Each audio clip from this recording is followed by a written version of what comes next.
I was in the hospital after a work injury. My wife didn't visit once.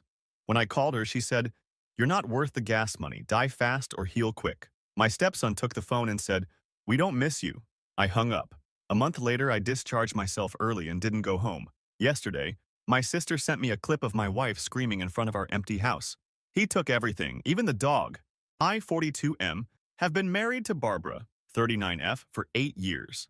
She brought her son Gage, now 16M, into our marriage. The kid was 8 when we first met, and I really tried with him. Built him a treehouse, taught him to fish, the whole stepdad package. Barbara and I weren't exactly hash relationship goals, but I thought we were solid. We had our routines. We had our inside jokes. We had our life. It all changed 51 days ago. I was working at a site when a support beam gave way. Long story short, I ended up with a crushed leg, 3 broken ribs, and a punctured lung. The doctors later told me I was lucky to be alive. Not feeling particularly lucky these days, TBH. That first night in the hospital is still fuzzy. Pain meds had me floating in and out. I remember calling Barbara, telling her not to bring Gage because it looked pretty bad. She said she'd come first thing in the morning. Morning came. No Barbara. Day 2. No Barbara. I figured she was dealing with Gage, maybe work stuff. Called her that evening. She answered while watching some reality show. Could hear it blaring in the background. Said she'd try to make it tomorrow. Day 3. No Barbara. By day 5, I was starting to get seriously worried. Not about us, about her. Like, was she in an accident? Did something happen to Gage? I asked a nurse if my wife had called. Nothing. I tried calling again, straight to voicemail. The pattern continued. 1 week became 2. The nurses started giving me these pitying looks. One of them, Tessa, 34F, would sit with me during her breaks sometimes. She never asked why my wife wasn't visiting, but I could see the question in her eyes. 3 weeks in, I was finally moved from ICU to a regular room. By then, I'd managed to get Barbara on the phone exactly twice. Both calls lasted less than 3 minutes. She always had somewhere to be, something to do. Our dog Curtis was sick, the dishwasher was leaking, Gage had a game. Always something. That night, I couldn't sleep. Kept thinking about our 8th anniversary, just 2 months ago. Barbara had seemed distant, checking her phone all night. When I asked if everything was okay, she smiled and said, "Of course, why wouldn't it be?" I remember thinking it was a weird response, but I let it go. Foreshadowing much? FML? 4 weeks in. Surgery number 3 on my leg. Still no visit from Barbara. My sister Bernice came by almost daily, bringing actual home-cooked food and updates about Curtis. The dog was fine, BTW. One afternoon, she hesitated before leaving, then asked if I wanted her to talk to Barbara. About what? I asked. The look on Bernice's face said it all. My sister has never been able to hide her feelings. We grew up in a house where you said what you meant or didn't say anything at all. About the fact that she hasn't visited her husband in the hospital for 28 days, Bernice finally said. Something broke inside me. Not my heart, more like the bubble of denial I'd been living in. I asked Bernice to check our joint account. Call it a hunch. Call it finally waking the hell up.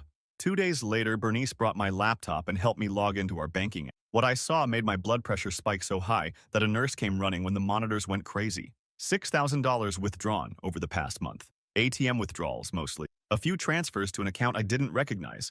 And a charge from a jewelry store. Barbara doesn't wear jewelry except her wedding ring and the necklace I got her last Christmas. That night, I made the call that changed everything. Barbara actually picked up for once. I didn't mention the money, just asked when she was planning to visit. "Look, the hospital's like 40 minutes away," she said. I could hear her chewing something. Dinner time. "Gas is like $5 a gallon right now, and with everything else." "Everything else?" I repeated. A pause. "Well, yeah. I'm basically a single parent right now. Gage has stuff. The house needs work. That leaky roof isn't fixing itself." I reminded her that my sister had offered to pick her up multiple times, that friends had offered to drive her, that we had more than enough money for gas. Or at least we did before she started making all those withdrawals. That's when she said it. The words I'll never forget. "You're not worth the gas money, Everett. Either die fast or heal quick, but I'm sick of this in-between bullshit." I must have made some sound because she immediately started backpedaling, said she was stressed, said she didn't mean it, but I wasn't really hearing her any. Then Gage got on the phone. Guess he was right there the whole time. "We don't miss you," he said, his voice cracking like he was trying to sound tougher than he felt. "Mom's friend Silvio has been helping with everything." Silvio, our neighbor, the guy who moved in 6 months ago and was always offering to help Barbara with things around the house when I was working late. I hung up. Didn't say another word, just pressed the red button and stared at the ceiling for what felt like hours. Morning came. Day 36 in the hospital. Tessa brought me an extra pudding cup with my meds. "Rough night?" she asked, noticing my untouched breakfast. I told her everything. Not sure why. Maybe because she was the one person who'd been consistently kind without wanting anything from. She listened without interrupting, then said something that stuck with me. Some people show you who they are during the good times. The smart ones pay attention. The rest of us have to learn during the bad times. The next 2 weeks were a blur of physical therapy, doctor visits, and secret planning. I told the hospital staff not to give Barbara any information if she called. She didn't. I had Bernice bring me documents from our home office while Barbara was at work. I made some calls using Bernice's phone. Meanwhile, I started tracking the bank accounts daily. More withdrawals, more unexplained expenses, a charge for 2 plane tickets to Cancun. Barbara hates the beach, says the sand gets everywhere. One afternoon, Bernice came in looking nervous, said she'd driven by our house and seen Silvio's car in the driveway. At 2 in the afternoon, on a Wednesday, when Barbara was supposed to be at work. I didn't explode, didn't cry. Instead, I felt this strange calm settle over me, like everything finally made sense. That night, I asked Tessa what it would take for me to check myself out early. The doctors wanted me to stay another 3 weeks minimum. My leg was still in a massive brace. I could barely walk with a walker, but I needed to move before Barbara emptied our accounts completely. AMA, Tessa said. Against medical, but Everett, you're still healing. The infection risk alone? I can't stay here, I told her. Not anymore. She helped me understand what I'd need for home care, helped me find a medical supply company that would deliver equipment, even gave me the number of a home health service, day 51. I signed the AMA papers. My doctor spent 30 minutes trying to talk me out of it, said I was risking serious complication. I told him I'd risk more by staying. Bernice picked me up in her SUV, had the back seats folded down so I could keep my leg elevated. As we pulled away from the hospital, she asked the obvious question. Where to? Your place?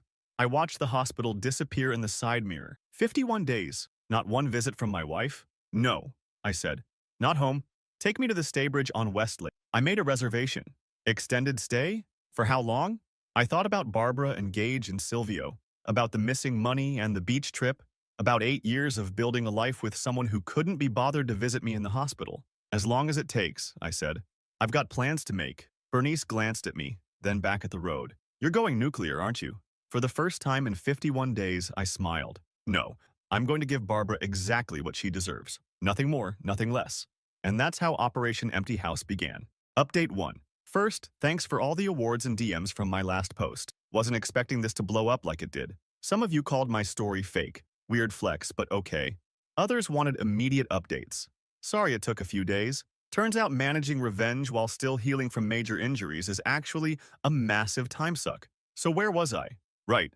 The Staybridge on Westlake. Not gonna lie, that first night was rough. The hotel room seemed massive and empty compared to my hospital. No nurses checking vitals every 4 hours. No beeping machines. Just me, my thoughts, and a leg that felt like it was being stabbed repeatedly. Ended up binging some cooking competition show until 4 a.m. because the pain meds weren't cutting it. Bernice brought me breakfast the next morning. Those little microwavable breakfast sandwiches and the strongest coffee known to mankind. Found her scrolling through comments on a neighborhood social media group. That's when I learned Barbara had posted about her heroic husband fighting for his life and asking for prayers during this difficult time, complete with a 5-year-old picture of us on vacation.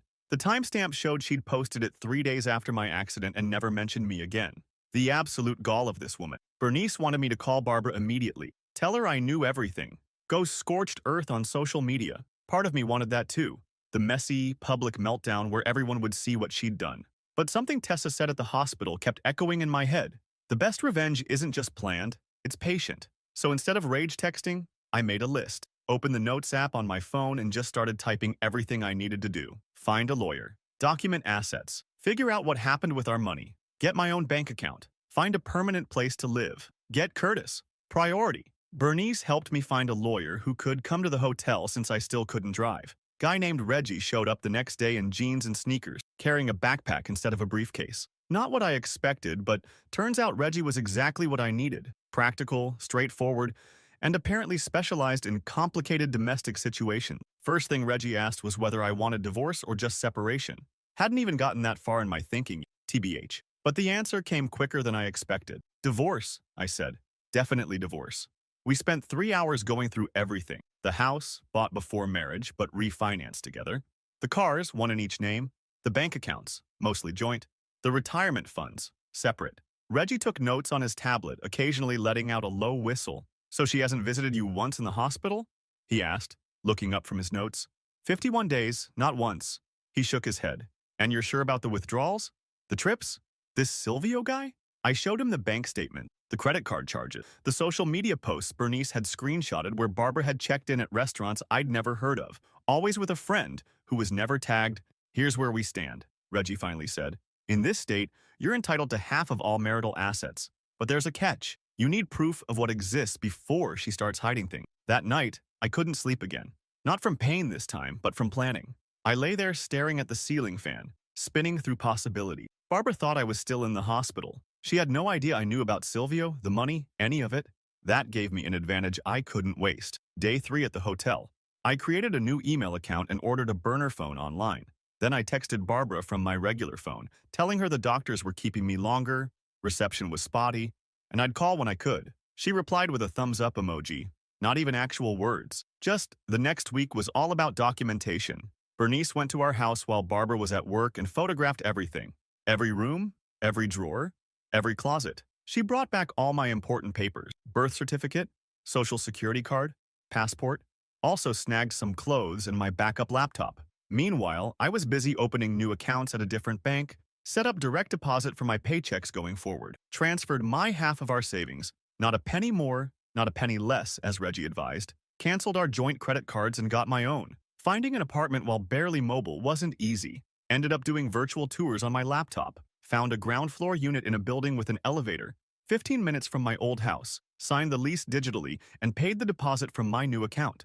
2 weeks after leaving the hospital, I was still using a walker but making progress. Barbara had called exactly twice, both times for less than a minute. Always too busy to talk, always rushing somewhere. I kept up the act, telling her I was doing physical therapy twice a day, and the doctors were pleased with my progress. That's when I found out through Bernice that Barbara was planning a girls' weekend with her friends. 3 days in Nashville, leaving Friday morning, coming back Sunday night. Perfect timing doesn't even begin to cover it. I called a moving company and scheduled them for Saturday. Paid extra for packing services. Made a detailed inventory of what was mine before the marriage, what we bought together, and what was exclusively hers. Reggie reviewed it all, making adjustments to keep everything legal. The waiting was the hardest part. By Thursday night, I was practically vibrating with nervous energy. What if Barbara canceled her trip? What if she came home early? What if Gage stayed behind? 1,000 what-ifs running through my head on repeat. Friday morning came. Bernice drove past our house at 7 a.m. Barbara's car was gone, replaced by an airport shuttle van loading luggage. Operation Empty House was officially a go. Bernice picked me up from the hotel at noon on Saturday. By then, I'd progressed from a walker to crutches, still slow AF but mobile enough. We arrived at the house just as the moving truck pulled up. 4 guys, all business. I had my keys, my inventory list, and a determination I didn't know I possessed. Walking into my house after almost 70 days away felt surreal. Everything looked the same, but somehow different, like walking onto a set of a TV show about my life rather than my actual home. Photos of Barbara and me on the walls, mail piled on the kitchen counter, Gage's shoes in the entryway. Most surprising? The house was spotless, like magazine perfect clean. In 8 years of marriage, I'd never seen it this tidy. Apparently, Barbara only broke out the good housekeeping for Silvio, not her husband. Curtis came bounding down the stairs when he heard my voice, nearly knocked me over despite my crutches. 80 pounds of pure canine joy, whining and licking and wiggling like his tail might fly off. That moment, my dog remembering me, after months away, almost broke me. Had to excuse myself to the bathroom for a minute to pull it together. The movers were efficient. Started with the big furniture first, the bedroom set I'd bought before marriage. The living room furniture we'd picked together, but split 50-50ths. My office setup, my tools from the garage. Barbara's stuff stayed untouched. Her vanity, her closet full of clothes, her craft room supplies. Gage's room was trickier. Legally, I had no obligation to, but emotionally, that was another story. I'd helped raise him for 8 years. Taught him to ride a bike, helped with science fair projects. In the end, I left everything except the gaming setup I'd bought him last Christmas. That came with me. Around 4 p.m., Bernice ordered pizza for everyone. We sat on moving blankets in the half-empty living room, eating straight from the box. One of the movers asked why we were leaving some stuff behind. I just said we were separating household. He nodded, like he'd seen it all before. By 7 p.m., the truck was loaded. I did one final walkthrough, making sure I'd taken exactly what I was entitled to. No more, no less. Found myself standing in our bedroom, staring at the wedding photo on Barbara's nightstand. Decided to leave it. Let her deal with that memory. The new apartment was chaos that night, Boxes everywhere, furniture in random places because I couldn't help much with arranging it. Curtis kept sniffing everything, clearly confused about where we were. Bernice stayed until almost midnight helping unpack essentials and setting up my bed. When she finally left, the silence was deafening. Just me and Curtis in a strange place surrounded by the physical remnants of my old life. I sat on the couch, awkwardly positioned in the middle of the living room, scrolling through my phone. Barbara had posted pics from Nashville, all smiles with her friends, Hash Girls Weekend Hash, best life. Meanwhile, her actual house was half empty. The next day was Sunday. Barbara and Gage would be coming home that evening. I kept expecting anxiety to kick in, but instead felt this weird calm, like watching a movie I already knew the ending to. Around 6 p.m., my phone lit up with a text from Bernice. They're home, waiting for the fallout. At 6:47 p.m., my phone exploded. First came the text from Barbara. Where is all our stuff? What did you do? Are you serious right now? Then the calls started, one after another. I watched them come in but didn't answer. After the sixth call, I turned my phone off completely. An hour later, my burner phone pinged with a text from Bernice. You need to see this. She'd sent a video clip from her doorbell camera. Bernice lives across the street and 2 houses down from us, close enough to see our front door. The video showed Barbara standing on our front lawn screaming at the house, hands wild, face contorted. The audio was crystal clear. He took everything, even the goddamn dog. Who does this? Curtis looked up when he heard her voice on the video, tilted his head like he was trying to understand, then went back to chewing his bone, completely unbothered. Smart dog. Later that night, I turned my regular phone back on. 17 missed calls, 32 text messages, 4 voicemails. I listened to just one. Barbara, voice shaking. You can't just disappear with our stuff. This isn't legal. I'm calling the police.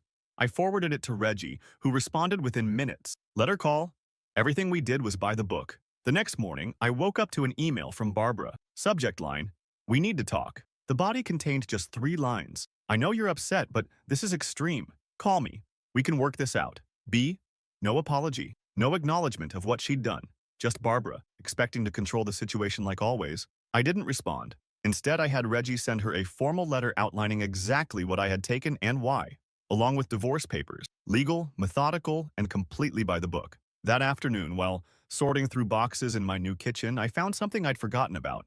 The anniversary card Barbara had given me 2 months before my accident. Inside, she'd written, "To many more years of building our life together." I stared at it for a long time, this evidence of a promise already broken when it was made. Then I took a photo, texted it to Barbara with a single question. Was Silvio already in the picture when you wrote this? She read it immediately, started typing, stopped, started again. Finally, it's complicated. That's when I knew I'd made the right decision. Some things aren't complicated at all. Finally, update. All right, Reddit. Here's the final update you've all been asking for. Sorry for the delay. Life's been, well, a lot. First, thanks for all the awards, DMs, and support. Never expected my personal dumpster fire would resonate with so many people. It's been 3 months since Operation Empty House. 3 months of rebuilding my life while watching my old one implode from a safe distance. The weirdest part? I kept finding bobby pins in random places for weeks. In my shoes, in a box of kitchen utensils, between sofa cushions. Each tiny piece of metal like a little reminder of the life I'd left behind. Kind of fitting that, even after taking only what was mine, pieces of Barbara still found a way to stick around uninvited. After my last update, things got messy fast. Barbara went from angry texts to tearful voicemails within 48 hours. The emotional whiplash was something to behold. 1 minute threatening legal action, the next begging me to come home and talk. Classic manipulation 101. I'd seen this pattern 100 times before, just never recognized it for what it was. Day 3 post-move, my phone buzzed with an unknown number. Normally I'd ignore it, but something told me to answer. It was Gage. His voice sounded smaller than I remembered, like he'd somehow shrunk in the weeks since I'd seen him. He asked if he could come see me, just to talk. No Barbara, no drama, just us. I hesitated. The kid had hurt me too with that "we don't miss you" comment. But 8 years of being his stepdad doesn't just evaporate overnight. Told him he could come the next day after school. Gave him the address but made him promise not to tell his mom. Bernice thought I was being naive, said it was probably a trap. Barbara using Gage to find out where I lived. Maybe she was right, but I had to know. Had to see if there was anything worth salvaging there. Gage showed up right on time wearing the hoodie I'd gotten him last Christmas. Stood awkwardly in the doorway of my new apartment, eyes taking in the half-unpacked boxes, makeshift furniture arrangement. Curtis went nuts when he saw him, tail wagging, jumping all over the poor kid. What came next was maybe the most honest conversation I've ever had with my stepson. We sat on the balcony, drinking sodas and watching traffic below. Gage, staring at his shoes while he talked, told me Barbara and Silvio had been seeing each other for almost a year. Said he'd overheard them talking about me while I was in the hospital. Barbara saying how convenient my accident was, giving them more time together. The kicker, the "we don't miss you" line wasn't even his idea. Barbara had coached him, promised him a new gaming system if he said it convincingly enough, said she needed to push me away so I'd stop calling so much. The kid was 16, caught between loyalty to his mom and his own moral compass. I asked why he was telling me all this now. He looked up then, finally meeting my eyes. Said finding the house half empty had been a wake-up call. Said he'd seen who his mom really was when she'd spent the entire night on the phone with her friends instead of looking for me, more worried about the missing furniture than whether I was okay. That night after Gage left, I sat on my balcony until 2 a.m., nursing a beer and trying to process everything. Kept thinking about all the signs I'd missed over the years, the late nights at work events, the weekends with friends I never met, the gradual distance that I'd attributed to normal relationship ebbs and flows. The next morning, my burner phone lit up with a text from an unknown number. A single line, "I know Gage visited you yesterday. Barbara." Somehow she'd gotten my new number, probably from Gage's phone while he was sleeping. I didn't respond. Instead, I called Reggie, updated him on the situation. He advised keeping all communication through him going forward, standard procedure in contentious divorces, said we were still on solid legal ground with the property division, reminded me to document any harassment or threats. 2 weeks after the move, the doorbell camera Bernice had installed at my apartment caught Barbara sitting in her car in the visitor's parking lot, just sitting there, staring at my building. For 3 hours, the notification popped up on my phone while I was at physical therapy, sending my anxiety through the roof. My new place was supposed to be my safe space. Now it felt violated somehow. When I got home, her car was gone, but a package sat outside my door. No shipping label, just my name scrawled in Barbara's handwriting. Inside, Curtis's old dog bed, some photos of Gage and me fishing, and a letter. I didn't read it right away, put it in a drawer and tried to forget it existed. That night, Barbara called from yet another new number. I almost didn't answer, but something told me I should. Her voice sounded different, subdued, lacking the usual manipulation tactics. She asked about Curtis, asked if I was healing okay, then went quiet for so long I thought she'd hung up. Finally, she said she'd tell me everything if I wanted to know. No more lies, no more games, just the truth. Part of me wanted to hang up to protect the progress I'd made, but a bigger part needed answers. Closure, I guess. So we talked for almost 2 hours. She admitted the affair with Silvio had started 9 months before my accident. Said she'd been planning to ask for a divorce, but could never find the right time. Then I got hurt, and suddenly there was a new calculus. If I died, she'd get the insurance money. If I lived, she'd have to split everything in a divorce. That's why she never visited. She was hoping I wouldn't make it. Let that sink in. My wife of 8 years was actively hoping I would die. When I survived, she started withdrawing money, preparing for the inevitable separation. The Cancun tickets? A planned getaway with Silvio once everything was settled. The jewelry store charge? A gift for him, not her.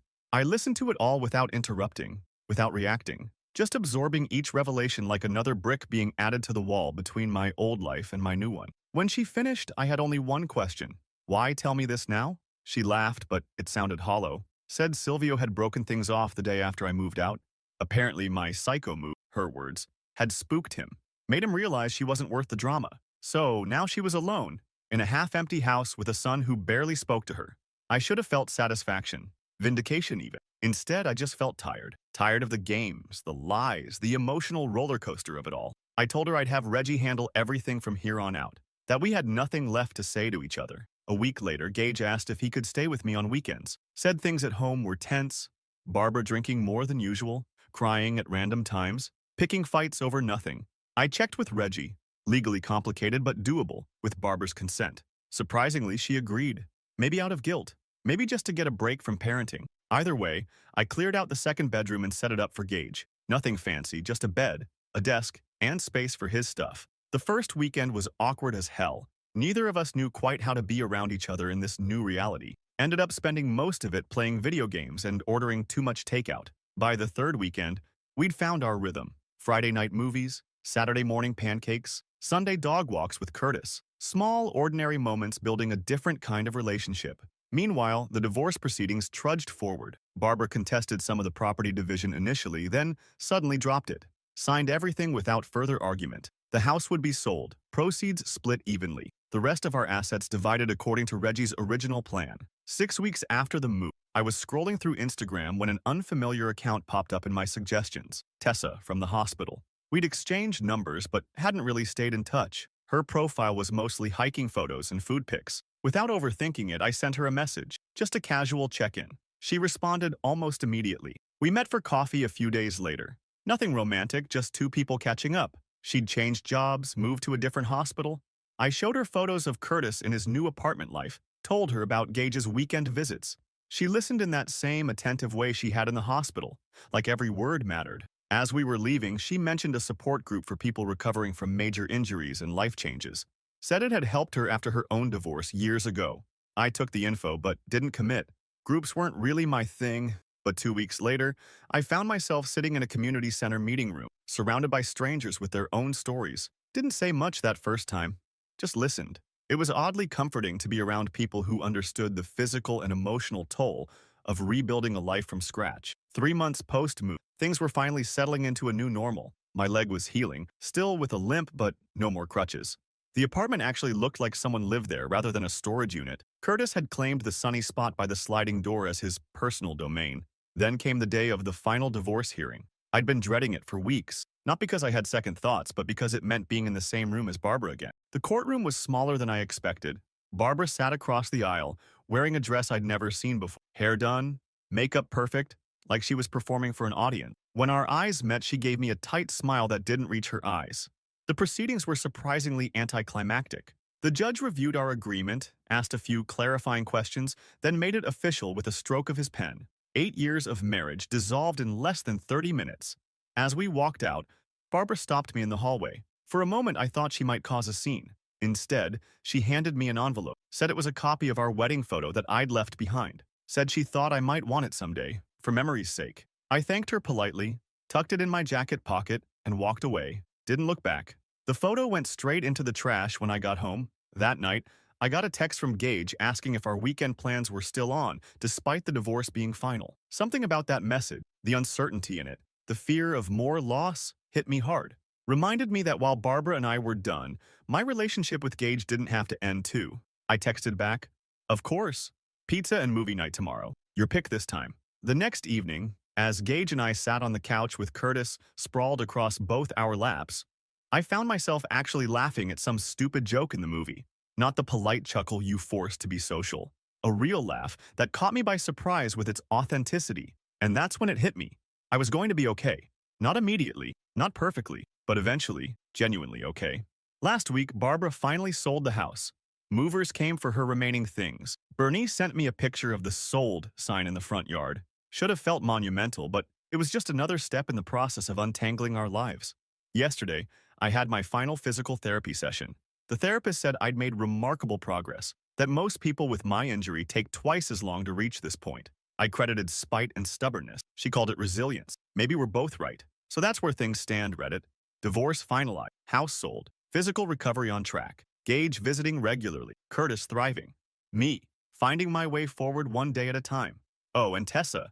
We've had coffee 6 times now, dinner twice. Nothing rushed, nothing forced, just two people getting to know each other properly. She came over last weekend and taught Gage how to make homemade pasta. The kitchen looked like a flour bomb had exploded, but it was the best meal I'd had in months. Barbara still texts occasionally, usually about Gage, sometimes about practical matter, mail that needs forwarding, tax documents, insurance paperwork. Our conversations are civil but brief. The anger has faded to something more like distant acknowledgement. We were part of each other's stories for a while. Now we're not. As for Silvio, he moved out of the neighborhood last month. Apparently decided a fresh start somewhere else was easier than navigating the aftermath of being the other man in a messy divorce. Can't say I blame him. Someone asked me recently if I regret how I handled things.